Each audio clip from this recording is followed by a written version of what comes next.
তাসকিন শরীফুলের দারুণ বোলিং ও জুনিয়র তামিমের 50-তে প্রথম টি-20তে 8 উইকেটের সহজ জয় পেয়েছে বাংলাদেশ। টস হেরে ব্যাট করে জিম্বাবুয়ে তোলে মাত্র 124 রান। ব্যাট করতে নেমে লিটন ও শান্ত হতাশ করলেও অভিষেক ম্যাচে তানজিদ তামিমের 47 বলে 67 রানের ইনিংসে 28 বল আগে জয় তুলে নেয় টাইগাররা।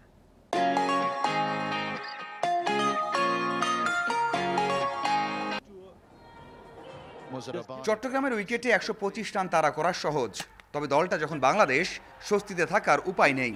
প্রতিপক্ষ জিম্বাবুয়ে দেখে যারা বলেন লিটনের ফর্মে ফেরার সময়ের অপেক্ষা, তাদেরও ভুল প্রমাণ করলেন।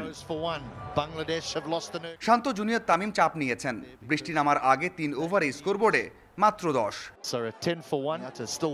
অভিষেক ম্যাচে ভাগ্য সঙ্গী ছিল তানজিদ তামিমের। মুজার রব্বানীর 1 ওভারে দেয়া 2 ক্যাচই মিস করেছে জিম্বাবুয়ে। সেই সাহসে পাওয়ার প্লে শেষ ওভারে 2 ছক্কা 1-4 হাঁকান এই ওপেনার।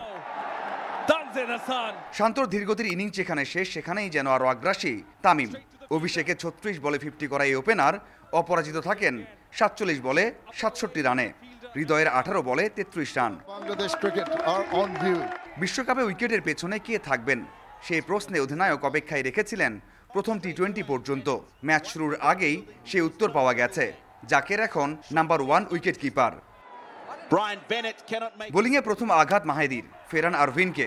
1.5 বছর পর জাতীয় দলের জার্সি পরা সাইফুদ্দিন প্রথম ওভারেই উইকেট নিয়েছেন। এরপর তাসকিন, মাহেদি, সাইফুদ্দিনের তাণ্ডবে ব্যাকফুটে জিম্বাবুয়ে। 2 তারকা রাজা ও উইলিয়ামস গোল্ডেন ডাক। তখন 41 রানে 7 উইকেট নেই।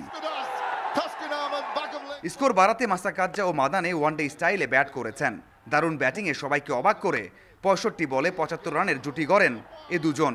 মাদানে 43 করে ফিরে গেলেও মাসাকাজ্জার 34 রানে 124-এর পুঁজি জিম্বাবুয়ের। তাসকিন ও সাইফুদ্দিন নিয়েছেন 3টি করে উইকেট।